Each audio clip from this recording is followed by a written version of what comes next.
नमस्कार, मैं हूं श्वेता सिंह और आप देख रहे हैं आज तक लगातार चुनावी नतीजों पर हमारी नजर है। झारखंड, जम्मू कश्मीर, हर जगह पर। लेकिन इस वक्त श्रीनगर में खड़े होकर हम ये जानने की कोशिश कर रहे हैं कि जम्मू कश्मीर में जो अगली सरकार बनेगी उसकी सूरत क्या होगी, क्योंकि अगर हम समीकरण के लिहाज से देखें तो अलग अलग समीकरण नजर आ रहे हैं। हम आपको बता दें, अगले 1 घंटे में हम हर पहलू पर बातचीत की कोशिश करेंगे। पीडीपी की जनरल सेक्रेटरी वेद महाजन हमारे साथ जम्मू से जुड़ेंगे, हमारे संवाददाता अश्विनी कुमार भी हमारे साथ जम्मू से जुड़ेंगे और इस वक्त मेरे साथ श्रीनगर में हमारे संवाददाता अशरफ वानी मौजूद हैं और फारूक वानी साहब मौजूद हैं जो कि एडिटर हैं ब्राइटर कश्मीर के। हम ये चर्चा शुरू करें अपनी, उससे पहले देख लेना जरूरी है कि भारतीय जनता पार्टी की तरफ से क्या कहा जा रहा है। जो आंकड़े हमारे सामने हैं उसके हिसाब से पीडीपी करीब जो एकदम ताजा आंकड़े हैं जो अशरफ ने हमें अभी अभी दिखाई है, उसके हिसाब से पीडीपी के पास है 28, बीजेपी के पास है 25 और ये दो पार्टियां निर्णायक रहेंगी। क्या वो 3 सीटों का फासला बीजेपी को एक छोटा पार्टनर बनने के लिए पीडीपी के साथ मजबूर करेगा, या फिर भारतीय जनता पार्टी अपने साथ अपने सहयोगी तलाशेगी ताकि उसका मुख्यमंत्री यहां पर देखने को मिल सके। जो भी होगा, आने वाले दिन यहां पर जिस तरह से ठंडक बढ़ेगी उस तरह से सरगर्मियां जो है वो भी बढ़ेंगी। पहले हम आपको सुना देते हैं कि अमित शाह ने अलग अलग पहलुओं पर क्या अहम चीजें आज दिल्ली में कही हैं। सारे विकल्प खुले हैं। बीजेपी की सरकार बनाने का विकल्प भी खुला है, किसी को समर्थन देने का भी विकल्प खुला है और किसी की सरकार में शामिल होने का भी विकल्प खुला है। मेरी बात सुन लीजिए, मेरी बात समाप्त होने दी। तीनों विकल्प खुले हैं। भारतीय जनता पार्टी बाकी की पार्टियां जो इनिशिएटिव लेगी इसके आधार पर निर्णय करेगी। अब मैंने कहा सारे विकल्प खुले हैं, अंदाज आप खुद लोग लगा दीजिए। काफी चीजें तो आपको भी मालूम होती है भाई।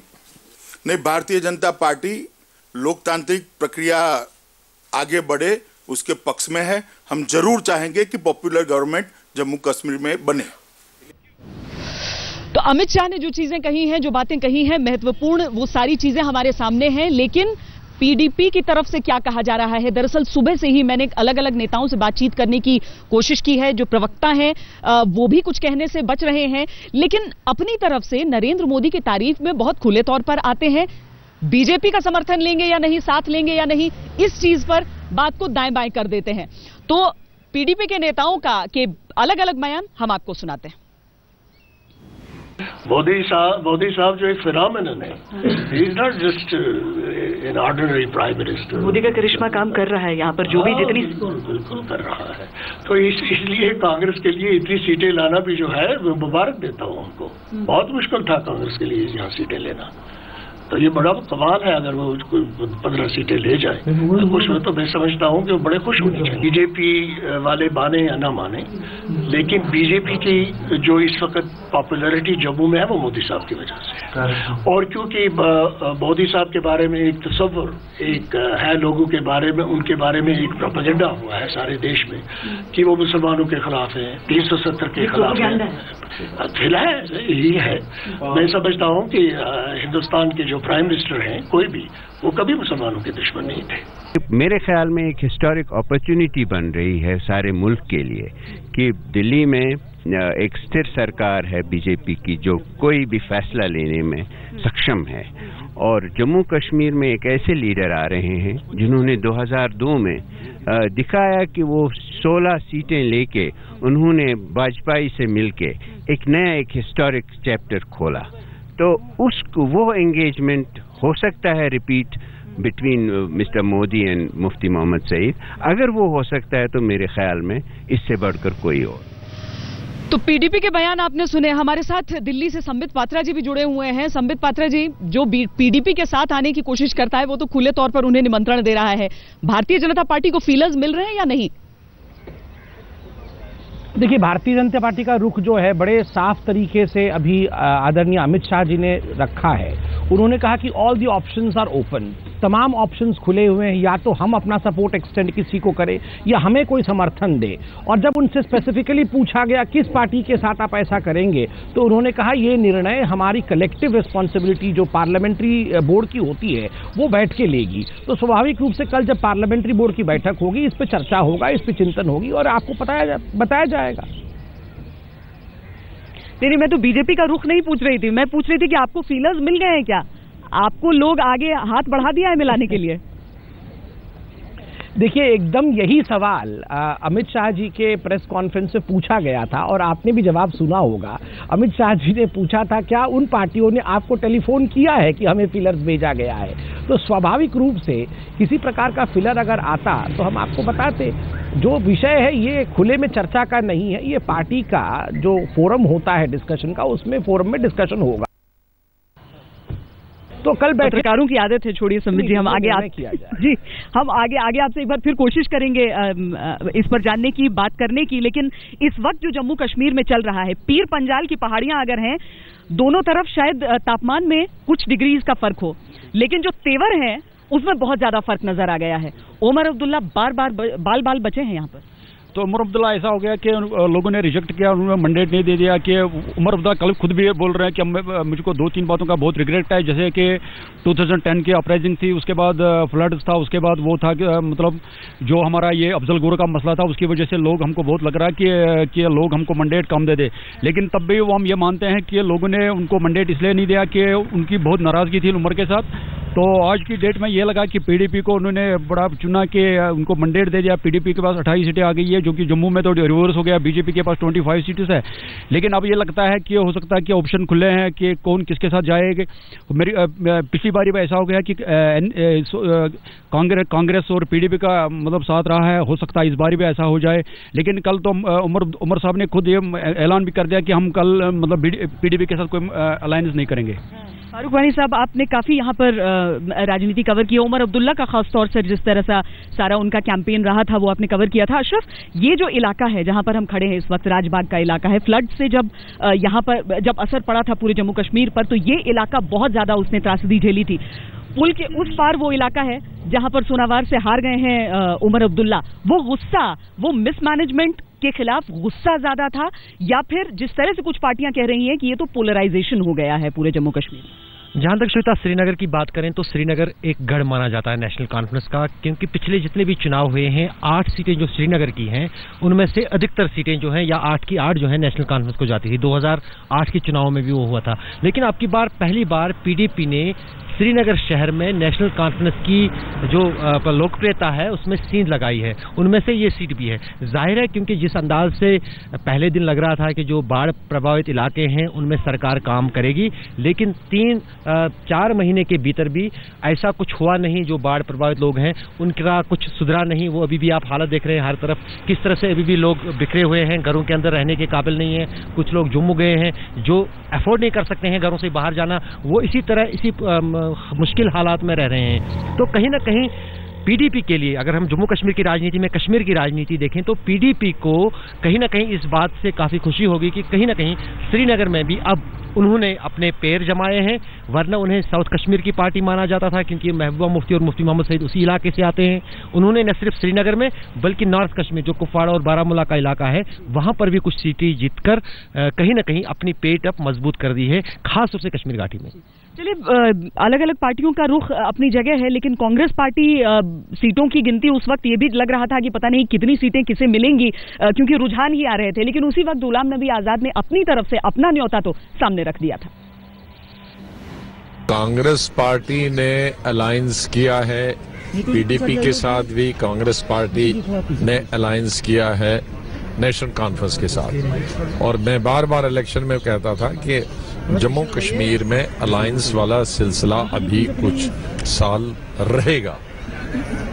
अब ये पीडीपी सबसे बड़ी पार्टी उभर के आई है और ये पीडीपी को डिसाइड करना होगा कि वो कम्युनल फोर्सेस जो भारतीय जनता पार्टी जैसी है उनके साथ जाएगा या किसी सेकुलर पॉलिटिकल पार्टी के साथ जाएगा। जहां तक कांग्रेस का सवाल है तो कांग्रेस तो किसी भी कम्युनल पॉलिटिकल पार्टी बीजेपी जैसी के साथ तो कभी सोच भी नहीं सकती है, कल्पना भी नहीं कर सकती।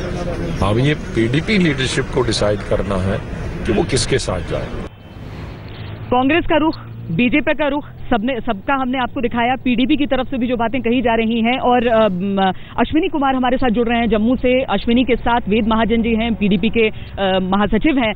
अश्विनी, पीडीपी के सभी नेता जो राय रखते हैं कि अभी तो हम सारे ऑप्शंस अपने खुले रखेंगे क्योंकि कांग्रेस का भी हमें न्योता है, बीजेपी भी हमें साथ देने के लिए तैयार है। तो अभी उसी खुशी में डूबे वेद महाजन भी दिख रहे हैं, या इनकी राय कुछ अलग है, अलहदा है, या फिर इंतजार करना होगा इनकी भी हमें बैठक का और आला कमान का? जी श्वेता, मैं आप अभी बात करते हैं वेद महाजन जो कि फाउंडर मेंबर है और मुफ्ती सईद के काफी क्लोज हैं। उनसे पूछते हैं कि आखिर पीडीपी क्या करने जा रही है। आपके पास दो ऑफर हैं, बीजेपी भी आपके सामने है वेद जी, और आपके सामने कांग्रेस ने भी ऑफर दे दिया है, तो किसको आप प्रेफर करेंगे? गुलाम नबी आजाद ने बोला है कि कम्युनल पार्टी भी सामने और सेकुलर पार्टी भी सामने है। बात यह है कि ये जो रिजल्ट आज रियासत जम्मू कश्मीर के सामने आए हैं, उसके मुताबिक जो मैंडेट है वो नेशनल कॉन्फ्रेंस और कांग्रेस के खिलाफ जम्मू कश्मीर में लोगों ने दिया है, और इसलिए पीपल्स डेमोक्रेटिक पार्टी 28 सीटें जीत चुकी है और एक सीट पे उसकी बढ़त हासिल है, और उसमें हम लीड कर रहे हैं। मायने 29 सीटें हैं, और 29 सीटें लेके पीपल्स डेमोक्रेटिक पार्टी रियासत जम्मू कश्मीर में नंबर 1 पोजीशन उसने अपनी हासिल की है। और दूसरा जो आपने ये सवाल पूछा कि हम कांग्रेस ने भी ऑप्शन दिया है और दूसरा बीजेपी ने, तो मैं इसके बारे में सिर्फ ये कह सकता हूँ इस मौके पे, क्योंकि ऐसी स्थिति के लिए हम बेसिकली तैयार नहीं थे। हम सोचते थे कि रियासत जम्मू कश्मीर में पीपल्स डेमोक्रेटिक पार्टी अपने बलबूते पे सरकार बनाएगी, और ये एक नई सिचुएशन हमारे सामने उभरी है। इसके लिए ये मैं कहूँगा कि पार्टी की जो हमारी सीनियर लीडरशिप है, पार्टी की जो पॉलिटिकल अफेयर्स कमेटी है, वो इसके ऊपर बैठेगी और इसके ऊपर हम चिंतन करेंगे, विचार करेंगे, then we will decide. BJP का जो मिशन 44 आपको क्या लगता है कि हवा निकल गई, क्या है कुछ? नहीं, वो आपके सामने ही, मैं पहले भी कहता था कि कश्मीर में तो शायद नामुमकिन है उनके लिए कोई भी सीट लेना, और वैसा ही हुआ। लेकिन जम्मू में तो उनको एक क्लियर मैंडेट है, इसमें हम रूल आउट नहीं करते। तो आपके सामने ही है जो भी है पोजीशन है, इसलिए मैंने कहा कि ये सिचुएशन एक नई उभरी है, इसके लिए शायद हम लोग भी तैयार नहीं थे। हम सोचते थे कि हम अकेली सरकार बनाने जा रहे हैं। सिचुएशन उभरी है, इसके ऊपर चिंतन होगा and then we will decide. जी साहब, जाहिर है श्वेता की अश्विनी उनकी इसी बात के साथ लगता है कि क्यों सिर्फ ये देखा जाए कि पीडीपी के साथ कौन आने के लिए तैयार है, क्योंकि संबित पात्रा जी, सीटों के फासले के हिसाब से देखें तो पीडीपी और बीजेपी में बहुत ज्यादा फर्क नहीं है। हालांकि ये बात अलग है कि जो सिंगल लार्जेस्ट पार्टी है उसे बुलाया जाएगा, उसके पास वो सारे ऑप्शंस रहेंगे, लेकिन वो सारे ऑप्शंस, वो सारे विकल्प आपके सामने भी खड़े हैं कि आप वो वरिष्ठ पार्टनर रहें, आप सीनियर पार्टनर रहें, सरकार आप बनाए, मुख्यमंत्री बीजेपी का। नहीं, तभी तो अमित जी ने उन्हें सारे ऑप्शंस खुले हुए हैं ऐसा करके कहा है। क्या होगा ये मैं बता नहीं सकता हूं, या अभी तक तो निर्णय भी नहीं हुआ है, मगर महत्वपूर्ण विषय है सारे ऑप्शंस खुले हुए हैं। जहां तक अभी मैं गुलाम नबी आजाद का बयान सुन रहा था कि उन्होंने जो ऑफर दिया है कि हम पुनः आना चाहते हैं, इसको अंग्रेजी में कहूंगा मैं कि Congress is again in the search of surrogate mother. आप देखिए, कांग्रेस का ये वाकया रहा है जिसको मोदी जी ने कहा है कि उससे पहले वो जाके पीडीपी के गोद में बैठ गए थे, उसके बाद जो नेक्स्ट चुनाव हुआ उसमें वो जाके एनसी के गोद में बैठ गए थे। तो पुनः कांग्रेस गोद के खोज में निकल चुकी है। तो कांग्रेस ये गोद वाला खेल बंद करे तो बेहतर रहेगा, क्योंकि कांग्रेस जहां रही है वहां हमने देखा है रिजेक्शन रहा है। बाकी किस पार्टी के साथ हम सरकार बनाएंगे या कौन हमें समर्थन देगा, ये वक्त बताएगा।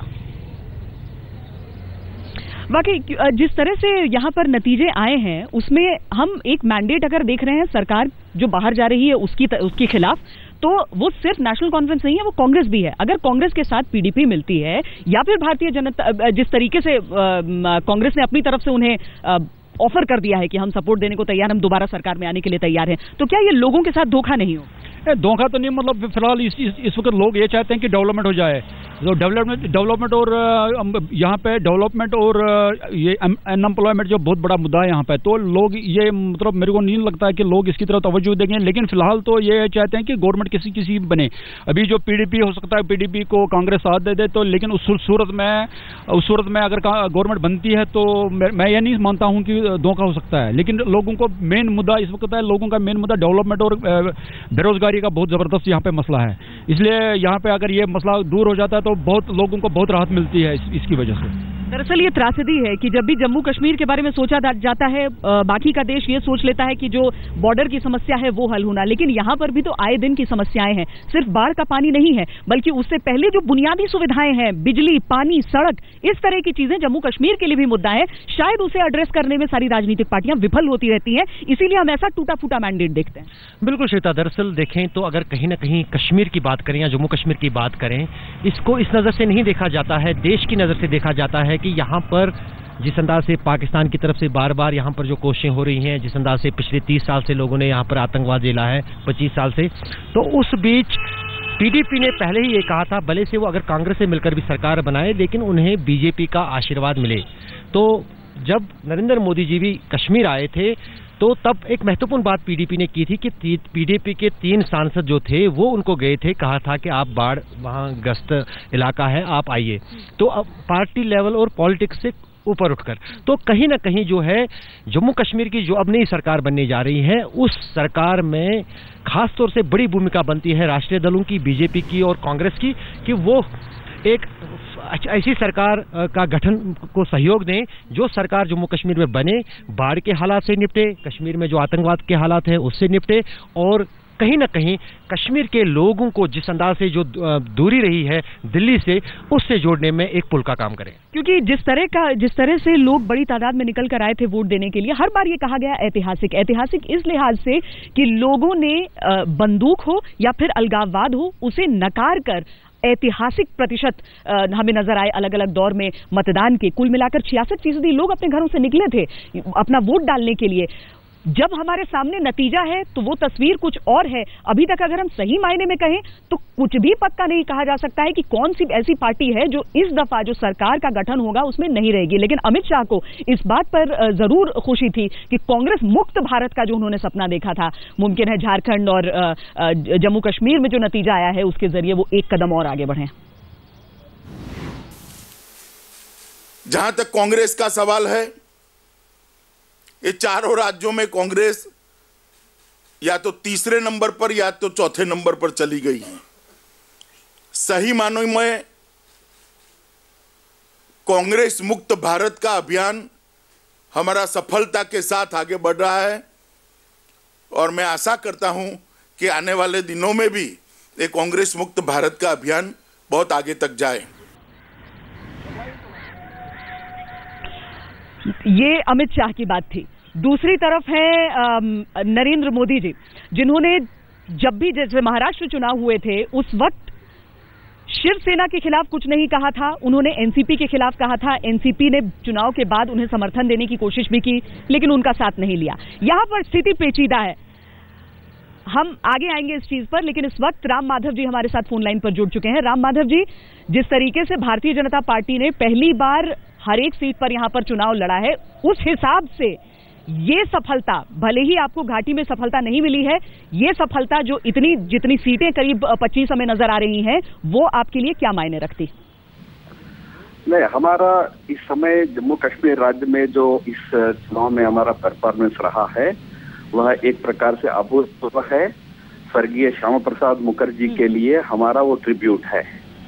हमने न सर्वाधिक मत हमने उस राज्य में प्राप्त किया है, सभी दलों से अधिक वोट हमने प्राप्त किया है और दूसरे नंबर पे आज सीटों की संख्या में हम खड़े हैं। और मैं एक तीसरी बात कहता हूं कि आज हम जिस प्रकार का जनता का समर्थन हमें मिला है उसके आधार पर एक स्थायी सरकार निर्माण करने की दिशा में भी हम पूरा प्रयास करेंगे। लेकिन घाटी में वोट न मिलना, घाटी में आपको सीट न मिलना, 1% के आसपास वोट मिलना, ये आपको परेशान नहीं करता है? देखिए, घाटी में कितना प्रतिशत वोट मिला है ये इस समय कहना मुश्किल है। कुछ समय जाने के बाद ही वो प्रतिशत वगैरह पूरा बाहर आएगा। बस मैं इतना कहता हूं कि पूरे राज्य के स्तर पर हम एक महत्वपूर्ण स्थान पर आज पहुंच चुके हैं। 25 सीट हमने खुद जीता है और हमारे विचारों से सहमति रखने वाले भी कई लोग चुनाव जीते हैं। और घाटी में उस दृष्टि देखा जाए तो घाटी के 46 सीट में एक फ्रैगमेंटेड मैंडेट था, उसमें करीब 24-25 सीट पीडीपी को जरूर मिली है, बाकी सीटें इधर उधर बिखरी हुई है। इसलिए ये मैंडेट को सही मायने में हमको इंटरप्रेट करना पड़ेगा। पीडीपी के नेताओं ने अपनी तरफ से बहुत तारीफ की है नरेंद्र मोदी जी की, लेकिन साथ में उन्होंने ये भी कहा कि बीजेपी के जो बाकी नेता जिस तरह की चीजें कह रहे थे, कर रहे थे, जिस तरीके से कन्वर्जन की चीजें हो रही थी, उन चीजों ने गलत असर डाल दिया है घाटी में। और इसीलिए भले ही ये मैंडेट जो जम्मू का है वो नरेंद्र मोदी के पक्ष में जाता है, लेकिन कश्मीर का जो इलाका है वहां पर एक साइलेंट मुस्लिम वोट देखा गया है भारतीय जनता पार्टी के खिलाफ। ये सारी चीजों का विश्लेषण करना आवश्यक जरूर है कि क्या क्या फैक्टर्स रहे होंगे घाटी में इस प्रकार का मैंडेट आने के पीछे। ये सारे आगे विश्लेषण जरूर करेंगे, पर आज के वर्तमान जो अर्थमेटिक है इस पर ही आगे के रणनीति पर विचार किया जाएगा। सरकार बनाने में किसी से परहेज होगा आपको किसी पार्टी से यहाँ जम्मू कश्मीर में, या सभी? देखिए, हमारे राष्ट्रीय अध्यक्ष जी ने थोड़ी ही देर पहले उसने साफ कहा था कि हमारे लिए सरकार बनाने के संदर्भ में 2-3 विकल्प खुले हैं, उन विकल्पों पर विचार किया जाएगा, प्रयास किया जाएगा। एक बात याद रखना कि जम्मू का मैंडेट हमें मिला है और उस मैंडेट का सम्मान भी हमको करना है। राज्य में अंदर सर्वाधिक मत हमको प्राप्त हुए हैं, उसका भी सम्मान हमें करना है। उस आधार पर हम आगे विचार करेंगे सरकार बनाने के संदर्भ में। अच्छा, एक छोटी सी चीज, मुझे मालूम है कि अमित शाह जी ने जो सारी चीजें कही हैं वो अपनी जगह है, लेकिन एक छोटी सी चीज मैं जान लेना चाहती हूँ। सीटों के लिहाज से पीडीपी से बहुत ज्यादा आपका फासला नहीं है, ऐसे में बीजेपी की प्राथमिकता खुद सरकार बनाने की होगी किसी से समर्थन लेकर, या फिर एक जूनियर पार्टनर किसी दूसरी पार्टी के लिए? इसका भी उत्तर हमारे राष्ट्रीय अध्यक्ष ने दे दिया है। कुल मिलाकर एक अच्छी सरकार जो केंद्र सरकार के विचारों को आगे बढ़ाने में और जम्मू कश्मीर के विकास में अच्छी तरह सहयोग देने में जो सफल हो सकेगी, ऐसी सरकार की स्थापना उस राज्य में हो, यह हमारी प्रयास रहेगी। उसमें हमारी महत्वपूर्ण भूमिका जरूर रहेगी। चलिए, बहुत बहुत शुक्रिया हमसे बातचीत करने के लिए राम माधव जी। तो जाहिर है बातें हालांकि वही अमित शाह ने अपनी तरफ से जो चीजें कही हैं कि हम फैसला अभी लेंगे, और पर्दे के पीछे सारे समीकरण बैठाने की, बनाने की कोशिशें भी जारी हैं। संबित पात्रा हमारे साथ दिल्ली से जुड़े हुए हैं, उनसे हम एक सवाल पूछना चाहते हैं, लेकिन उससे पहले हम नरेंद्र मोदी ने रैली में जब जम्मू कश्मीर वो आए थे, कई दफा उन्होंने यहाँ पर आके जम्मू के इलाके में ज्यादा और श्रीनगर में भी एक रैली उन्होंने की है। क्या उन्होंने कहा था वो पहले आपको सुना देते हैं। क्या सरकार का ये काम करना जिम्मेवारी है कि नहीं है? अगर नहीं किया है तो ऐसी सरकारों को हटाना चाहिए कि नहीं हटाना चाहिए? इसके पहले भी जो बैठे थे और कुछ नहीं कर पाए, उनको भी हटाना चाहिए कि नहीं हटाना चाहिए? यहां 3 लोग ऐसे हैं जिन्होंने कभी न कभी हुकूमत की है। कांग्रेस वालों ने की है, बाप बेटे ने की है, बाप बेटी ने की है, बेटा हो या बेटी हो, सबने सरकारें चलाई है। आपके लिए कुछ किया क्या? नहीं किया ना, तो वो फिर से आके कुछ कर पाएंगे क्या? इन पे आप भरोसा कर सकते हैं क्या? एक बार अनुभव कर लिया है, कुछ लोगों का बार बार अनुभव कर लिया है, आपको कुछ मिला क्या? वंशवाद की राजनीति पर स्पष्ट तौर से इस नरेंद्र मोदी का हमला था। उन्होंने अपनी तरफ से चाहे बाप बेटी की सरकार हो, बाप बेटी की बात की हो, बाप बेटे की बात की हो, हालांकि निजी तौर पर शायद खामियाजा हमें देखने को मिला हो कि उमर अब्दुल्ला ने एक सीट अपनी गंवा दी, एक सीट से 1000 वोटों से वो जीत गए यहाँ पर। संबित पात्रा जी, एक चीज मैं आपसे जानना चाहती हूँ, वो ये कि महाराष्ट्र का जिक्र मैं कर रही थी, वहां पर जब एनसीपी के खिलाफ बोलते थे Narendra Modi, naturally corrupt party, और बाद में एनसीपी ने अपना हाथ बढ़ाया, नरेंद्र मोदी ने, भारतीय जनता पार्टी ने नहीं थामा। ठीक है, वो चीज अपनी जगह है। क्या वही मॉडल यहां पर अपनाया जाएगा? जिन 2 पार्टियों पर निशाना साधा गया है, जिन 2 पार्टियों पर यह इल्जाम लगाया गया है प्रधानमंत्री द्वारा कि उन्होंने राज्य के लिए कुछ नहीं किया है, उनकी तरफ वो हाथ दोबारा बढ़ेगा?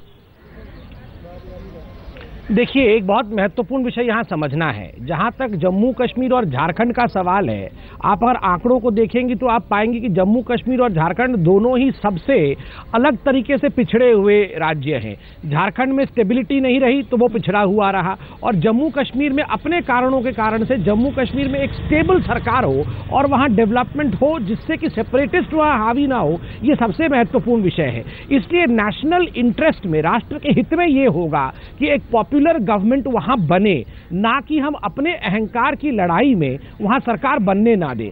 अगर ऐसी परिस्थिति होती है जहां वहां सरकार नहीं बन सकती जम्मू कश्मीर में, तो ये जम्मू कश्मीर के लिए ज्यादा घातक होगा, जिसमें सेपरेटिस्ट इत्यादि का बोलबाला बढ़ेगा। ऐसे में मुझे लगता है सभी पॉलिटिकल पार्टीज को अपने मतभेदों को भूल के बैठना चाहिए, चिंता करनी चाहिए कि किस प्रकार सुशासन जम्मू कश्मीर की भूमि में उतारा जाए। इसी कारण से मुझे लगता है हमारे राष्ट्राध्यक्ष अमित शाह जी ने कहा कि ऑल ऑप्शंस आर ओपन, सभी ऑप्शंस अभी खुले हुए हैं। हम चिंतन करेंगे कि एक पॉपुलर गवर्नमेंट कैसे बन सके जम्मू कश्मीर में और सुशासन आ सके।